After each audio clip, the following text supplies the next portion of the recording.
बतारीख 31 मार्च बरोज़े जुमा को चारमीनार के दामन में हैदराबाद कांग्रेस कमेटी के प्रेसिडेंट समीर वलीउल्लाह की क़ियादत में मुल्क के वज़ीर आज़म नरेंद्र मोदी और मरकज़ी मोदी हुकूमत के ख़िलाफ़ बड़े पैमाने पर किया गया एहतजाजी मुज़ाहरा। इस मौके पर काफ़ी कसीर तादाद में कार्यकर्ताओं ने एहतजाज में हिस्सा लिया, जिनमें ख़वातीन वर्कर्स भी शामिल थे। एहतजाजियों ने कांग्रेसी लीडर राहुल गांधी की मअतली पर भी शदीद बरहमी का इजहार किया और कहा कि मोदी अडानी और अंबानी की जी हजूरी करने के लिए और हक़ की आवाज़ को दबाने के लिए राहुल गांधी की आवाज़ को दबाना चाह रहे हैं और इन्हें आगे बढ़ने से रोकने की कोशिश कर रहे हैं। तमाम ने मोदी हुकूमत की नाकामियों, मनमानियों और तानाशाही के ख़िलाफ़ नारेबाजी की। आइए देखते हैं इस खुसूस में वहाँ के चंद मनाज़िर। पेश रिपोर्टर शेख इब्राहिम की एशियन टीवी न्यूज़ के लिए यह खुसूसी रिपोर्ट। चारमीनार के दामन से हमारे contested MLA Bahadurpura Khaliluddin Baba Sahab, Charminar incharge advocate Mujibullah Sharif Sahab और हमारे Anand Rao Sahab, senior Congress leader Chandrashekhar Chandrayangutta constituency से कांग्रेस लीडर हैं, हमारे मिर्ज़ा अस्करी बेग साहब जो कॉन्टेस्टेड कॉरपोरेटर आपके नबीलपुरा, और हमारे भाई अली शहबाज, मुसाफिर भाई और असद जो बहादुरपुरा कॉन्स्टिट्यूंसी से, सीमा मैडम जो कॉन्टेस्टेड कॉरपोरेटर हैं, तहसीन मैडम जो आपके क्या बोलते हैं महिला हैदराबाद महिला प्रेसिडेंट है, बिन मुसाफिर साहब और असलम शेख जो कॉन्टेस्टेड कॉरपोरेटर हैं। हम सब यहाँ चारमीनार के दामन में आज जमा हुए हैं एक प्रेस कॉन्फ्रेंस करने के लिए, जिसका मुद्दा है हमारे राहुल गांधी जी के साथ हुई नाइंसाफ़ी और उनके डिस्क्वालिफिकेशन, और उसके पीछे ऐसा क्या मकसद है मोदी का जो मोदी इतना डरा हुआ है। पहले तो मैं इस केस के कुछ टाइमलाइंस आप लोगों के सामने रखना चाहूँगा डेट के साथ कि क्या हिसाब से ये केस के अंदर तब्दीलियाँ हैं। जैसे अप्रैल 13, 2019 राहुल गांधी कोलार कर्नाटका में एक स्पीच देते हैं जिसमें वो कहते हैं कि क्यों सारे चोरों के नाम में मोदी लगा हुआ है, जैसे निर्वाण मोदी और क्या बोलते सो ललित मोदी और नरेंद्र मोदी। उसके बाद अप्रैल 16, 2019 को बीजेपी एमएलए पूर्णेश मोदी एक केस गुजरात सूरत में फाइल करते हैं राहुल गांधी जी के खिलाफ।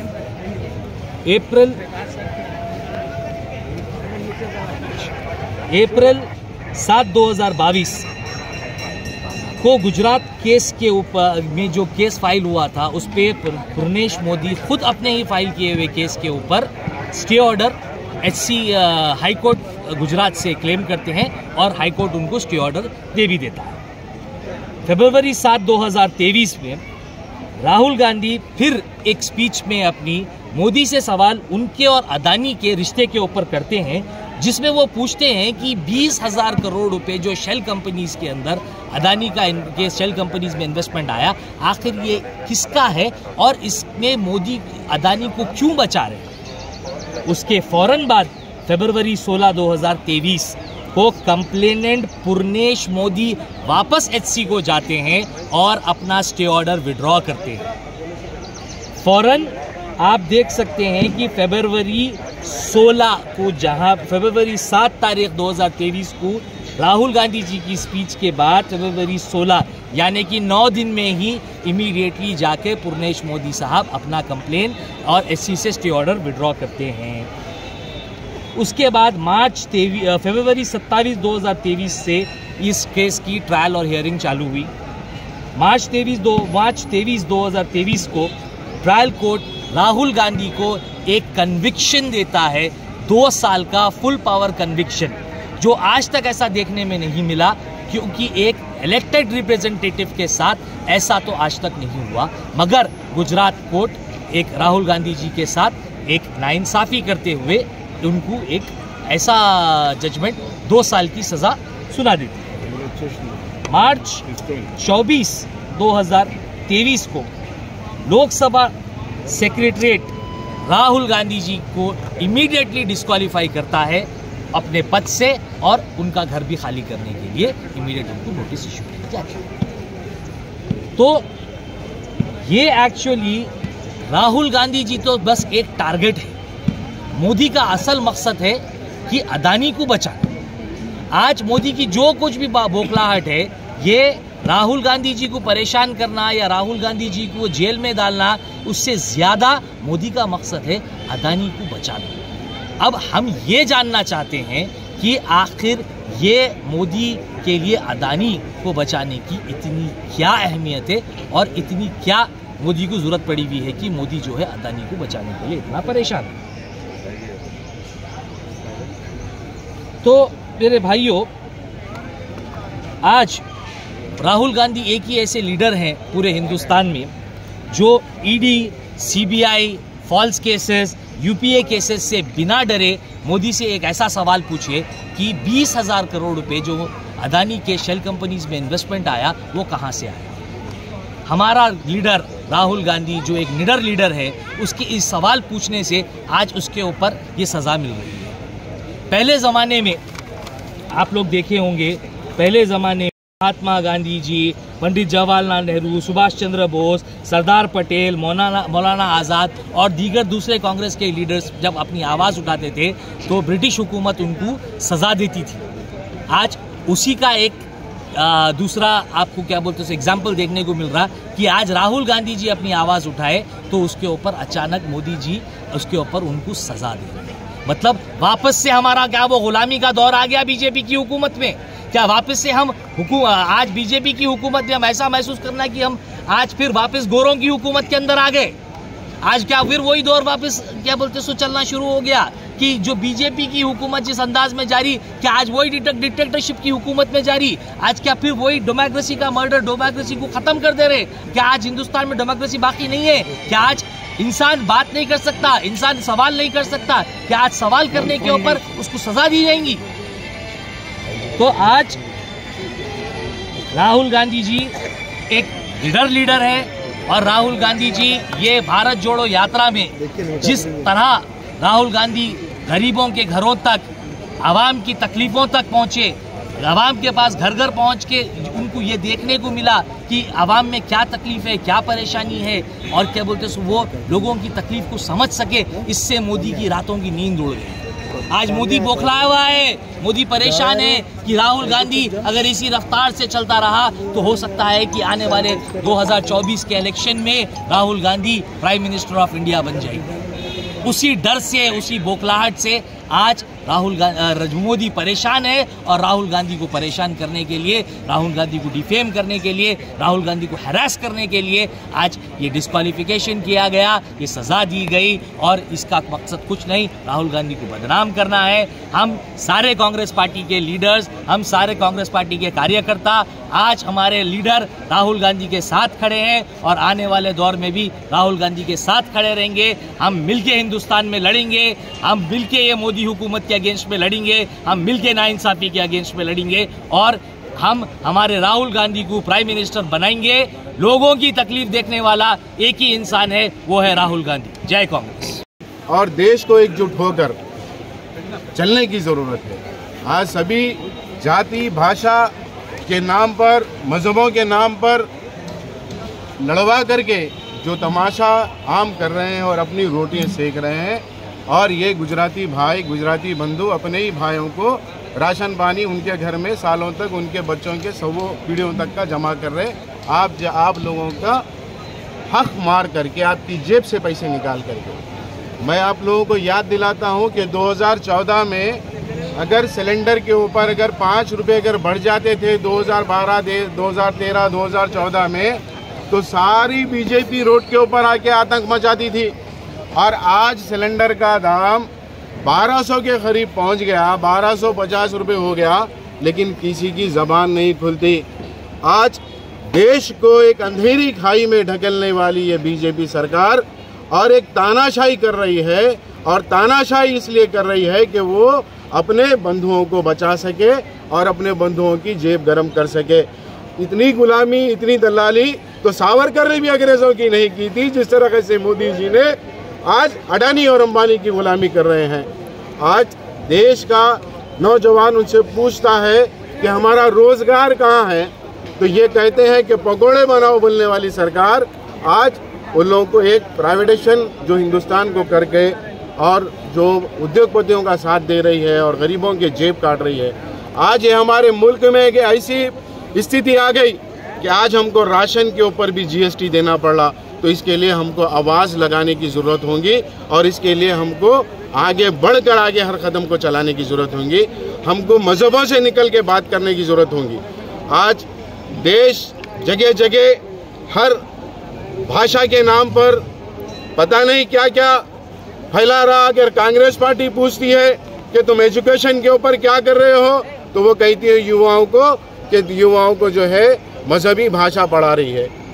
आप हिंदुस्तान को इस तरीके से नहीं चला सकते। हिंदुस्तान एक डेमोक्रेसी कंट्री है, हिंदुस्तान जमहूरी मुल्क है और इसके अंदर सभी का हक बराबर है। आज ये हालात हो गई, किसान आंदोलन करे तो उनका बिल वापस लिया गया और आज भी कृषि कानून के ऊपर उनकी कार्रवाई वैसे के वैसी है। एसपी का कोई नहीं है। अगर पूछती कांग्रेस पार्टी तो इसकी जबान को बंद किया जाए।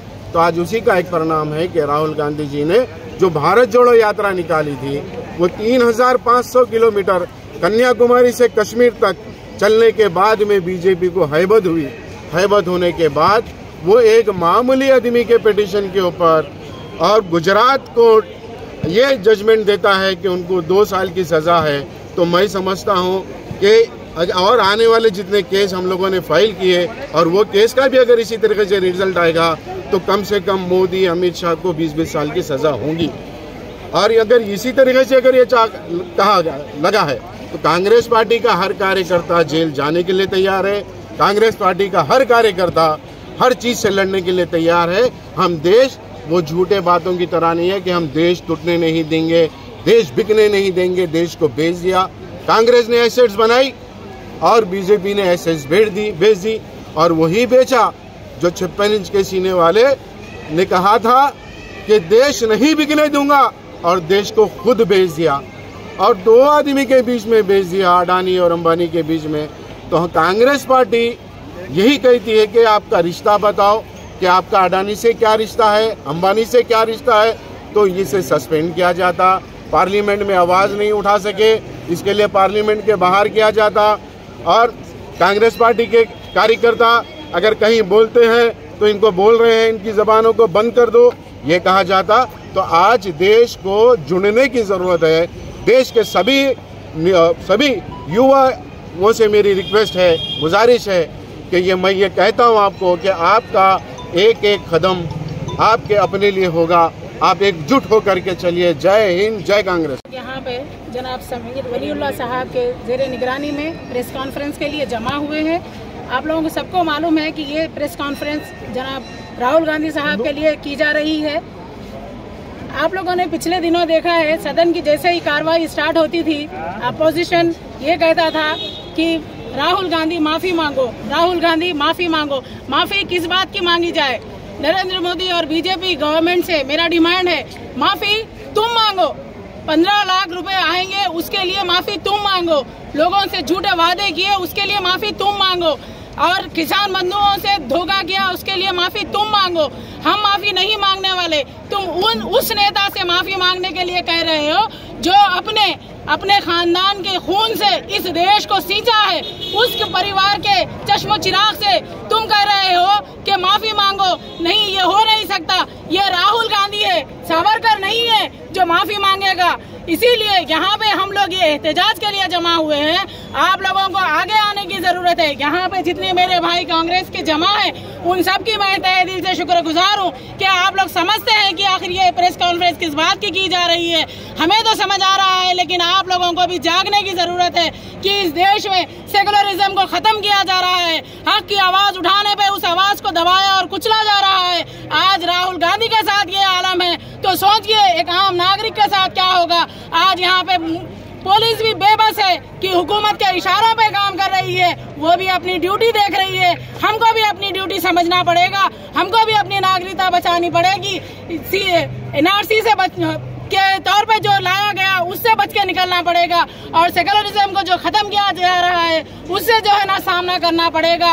ऐ नरेंद्र मोदी, तुम्हारे लिए ये अल्फाज जरूरी है कि हमने आसानियों में रह के भी ना हासिल किया, हमने सहराओं में रह के भी ना हासिल किया, आसानी से तुमने समंदर में रह के भी ना पा सका पानी को, और सियासत को दिए को ना हवाले किया जाए किसी के। एक सियासतदान की नादानी से मुल्क बिक जाता है, एक सियासत के नादान से मुल्क बिक जाता है। తెలంగాణ ప్రదేశ్ కాంగ్రెస్ కమిటీ ఆదేశాల మేరకు ప్రెస్ కాన్ఫరెన్స్ నిర్వహించడం జరుగుతుంది.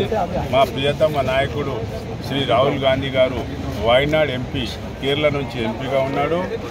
మా నాయకుడిని డిస్క్వాలిఫై చేసిన పార్లమెంట్ సెక్రటరేట్ దానికి వ్యతిరేకంగా మేము ఈనాడు ప్రొటెస్ట్ చేస్తున్నాము, నిరసన వ్యక్తం చేస్తున్నాము.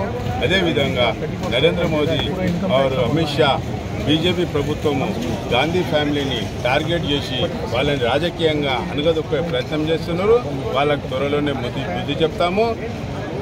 దేశ్ మే బీజేపీ को हटाओ, మోడీ को हटाओ, నరేంద్ర మోడీ को हटाओ, అమిత్ షా को हटाओ ఈ నినాదంతో మేము ముందుకెళ్తాం. రాహుల్ గాంధీకి దేశవ్యాప్తంగా ఉన్న మేము కాంగ్రెస్ కార్యకర్తల నాయకులం అండగా ఉన్నాం. వారికి ఇల్లు ఖాళీ చేయించారు. మేమందరం కూడా ప్రతి ఒక్కరం కూడా రాహుల్ గాంధీకి ఆహ్వానిస్తాం, మీరు వచ్చి మా ఇంట్లో ఉండాలని చెప్పేసి దేశవ్యాప్తంగా ప్రతి కాంగ్రెస్ నాయకుడు కార్యకర్తలము మేము మా ప్రియతమ నాయకుని ఆహ్వానిస్తున్నాం. ధన్యవాదాలు. డిస్క్వాలిఫై చేయడం జరిగిందో దాని ఖండన గురించి మేమందరం కూడా మాట్లాడడానికి ఈరోజు ఇక్కడ ప్రెస్ మీట్ పెట్టడం జరిగింది చార్మినార్ దగ్గర గ్రేటర్ హైదరాబాద్ కాంగ్రెస్ కమిటీ ఆధ్వర్యంలో. మరి ముఖ్యంగా ఈరోజు ప్రజలందరూ కూడా గమనిస్తున్నారు, ఈరోజు రాహుల్ గాంధీ గారిని సస్పెండ్ చేయడం అనేది, ఏదైతే డిస్క్వాలిఫై చేయడం అనేది అదంతా ఒక పెద్ద బూటకం. ఎందుకంటే రాహుల్ గాంధీ గారు ఏదైతే ప్రశ్నలు మోదీ గారిని పార్లమెంట్లో అడుగుతున్నారో ఆ ప్రశ్నలకు జవాబు చెప్పలేక మోదీ గారికి భయమేసి ఆయన మొత్తం ఆదానికి ఏదైతే ఈ దేశాన్ని దోషి పెట్టాడో మరి అన్నీ కూడా రాహుల్ గాంధీ గారు ప్రతి ఒక్కటి కూడా ఏదైతే ఆయన దోచుకున్నాడో, దేశాన్ని దోచి ఈ దొంగలకు అందరికి పంచుతున్నాడో అవన్నీ కూడా ఆయన బయటపెట్టి ప్రశ్నించడం జరుగుతుంది. కాబట్టే ఎట్టి పరిస్థితిలో కూడా మరి ఈ అదాని చేసిన తప్పుని రాహుల్ గాంధీ గారు బయట పెట్టడంతో మరి ముఖ్యంగా ఏవైతే అపోజిషన్ పార్టీలు అన్నీ కూడా ఉన్నాయో వాళ్ళు కూడా ఒక్కటై ఈరోజు రాహుల్ గాంధీ గారికి సపోర్ట్ చేయడం అనేది ఒక మంచి పరిణామము. మరి ముఖ్యంగా రాబోయే రోజులలో ఈ బీజేపీ ఏదైతే ఈ గుజరాతీ నాయకులు ఉన్నారో మరి ఈరోజు విభజించి పాలించమని చెప్తున్నారు. ఆ రోజు కూడా మనకు భారతదేశాన్ని పాలించిన అంగ్రేజీలు ఎట్లా ఉన్నారో మరి ఈరోజు మన భారతదేశంలో పరిపాలన అంతా కూడా గుజరాతీ చేతులకు వెళ్ళిపోయింది. మరి మొత్తం కూడా ఈ అదాని కానీ, అంబానీ కానీ, మోడీ కానీ, మన ఎవరైనా కూడా అమిత్ షా దగ్గర నుంచి కూడా తీసుకుంటే మొత్తం గుజరాతీలో ఉన్నారు. మరి ముఖ్యంగా మన తెలుగు భాష, సౌత్ భాషను కూడా కాదని వాళ్ళు హిందీ భాషను తీసుకొచ్చి ఇక్కడ మన మనోభావాలను కూడా దెబ్బతీయడానికి కూడా ఈ బీజేపీ ప్రభుత్వం ప్రయత్నిస్తుంది. ఇక్కడ విభజించి పాలించాలనేది నార్త్ ఇండియన్స్ అని ఒకటి, సౌత్ ఇండియన్స్ అనేది ఒకటి వాళ్ళు కూడా క్రియేట్ చేయడం జరుగుతుంది. ముఖ్యంగా ఈరోజు భారతదేశంలో ఎన్నో సంవత్సరాల నుంచి స్వాతంత్రం వచ్చినప్పటి నుంచి కూడా హిందువులు కానీ, ముస్లింలు కానీ అందరూ కూడా అన్నదమ్ముల్లా కలిసి ఉండడం, వాళ్ళందరూ కూడా ఒకరినొకరు గౌరవించుకోవడం బ్రతుకు సాంప్రదాయం మన భారతదేశంలో ఉండేది. మరి ఇప్పుడు వాళ్ళందరినీ కూడా విభజించి పాలించాలని ఒక హిందూయిజం అని, ఒక ముస్లిమిజం అని వాళ్ళందరినీ కూడా శత్రువులుగా క్రియేట్ చేసి ప్రతి ఒక్క దానికి కూడా మతం అంటగట్టి ప్రతి ఒక్క దాన్ని మతం చూపించి మతపరంగానే రాజకీయాలు చేసుకుంటూ ఈరోజు మతపరంగానే ఓట్లు వేయించుకోవాలని ఈరోజు భారతదేశాన్ని విభజించి పాలిస్తున్నారు. కాబట్టి రాబోయే రోజులలో కాంగ్రెస్ ప్రభుత్వం తప్పకుండా అధికారంలోకి 2024లో రాబోయే రోజులలో కాంగ్రెస్ పార్టీ అధికారంలోకి వస్తుంది. తెలంగాణలో కూడా కాంగ్రెస్ పార్టీ అధికారంలోకి వస్తుంది. ఈ దొంగలు ఎవరైతే ఉన్నారో ఈ గుజరాతీ దొంగలందరికీ కూడా ఒకటే బ్యారక్ నిర్మించడం జరుగుతుంది. అక్కడ అదాని, అంబానీ, మోదీ, అమిత్ షా వీళ్ళందరినీ కూడా ఒకటే బ్యారక్లో వేసి వీళ్ళందరినీ కూడా ఈ గుజరాతీ దొంగలందరినీ కూడా శిక్షించడం జరుగుతుంది. కాబట్టి మేము ఊరుకునేది లేదు. కాంగ్రెస్ కార్యకర్తలు ఎవరు కూడా ఊరుకోరు. రాహుల్ గాంధీ మీద ఎటువంటి చిన్న ఈగ వాలినా కూడా మేము ప్రాణాలు సైతం తెగించి ప్రాణాలు కూడా అర్పించి రాహుల్ గాంధీ గారిని కాపాడుకుంటాం. ఈ దేశ సమగ్రతను కూడా కాపాడుకుంటాం. ఈరోజు ప్రజలందరూ కూడా కాంగ్రెస్ తరఫునే చూస్తున్నారు. ఎందుకంటే ప్రతి ఒక్కరు కూడా ఈరోజు బడుగు బలైన దళిత మైనార్టీ వర్గాలు, పేద వర్గాలన్నీ కూడా సుఖంగా ఉన్నాయంటే అది ఓన్లీ కాంగ్రెస్ ప్రభుత్వం వల్లనే. మరి సోదరులందరూ కూడా ఆలోచించాలి. రాబోయే రోజులలో ఈ బీజేపీ పార్టీకి పెద్ద ఎత్తున బుద్ధి చెప్పి మనము రాహుల్ గాంధీ గారిని ప్రధానమంత్రిగా చూడాలని ఈ సందర్భంగా తెలియజేస్తున్నాం. BJP down down, Modi down down. With city developers की खास पेशकश, जहांगीर पीर दरगाह से 2 किलोमीटर पहले आबादी के बीचों बीच वेंचर 6,000 रुपए पर स्क्वायर यार्ड, नकद या आसान अकसाद पर MNC कंपनीज जैसे Natco pharma, Johnson and Johnson, PNG, LV Prasad eye institute के करीब, शमशाबाद एयरपोर्ट से कुछ ही दूरी पर gated community, spot registration, clear title, electricity, transport और मुकम्मल सिक्योरिटी और सेफ्टी के साथ। तो जल्द से जल्द हमसे रब्त अदा करें। With city developers private limited, behind choice function hall, VIP colony, Chandrayan Gutta, Hyderabad. HR sound Al Abu Bakar, जहां पर आपकी तकारीब को रोशनियों से जगमगाने और यादगार बनाने के लिए बारात, lighting, DJ, disco lights, band, तमाम बेहतरीन सर्विसेज फराहम की जाती है। मजीद तफसीलात के लिए फौरी चले आए। हमारा पता है चंद्रायन गुट्टा, फूलबाग, मोहम्मदिया मस्जिद रोड, हैदराबाद, या फिर दिए गए नंबर पर प्रोपराइटर शेख इमरान से रब्ता किया जा सकता है। फोन नंबर है 8309598386।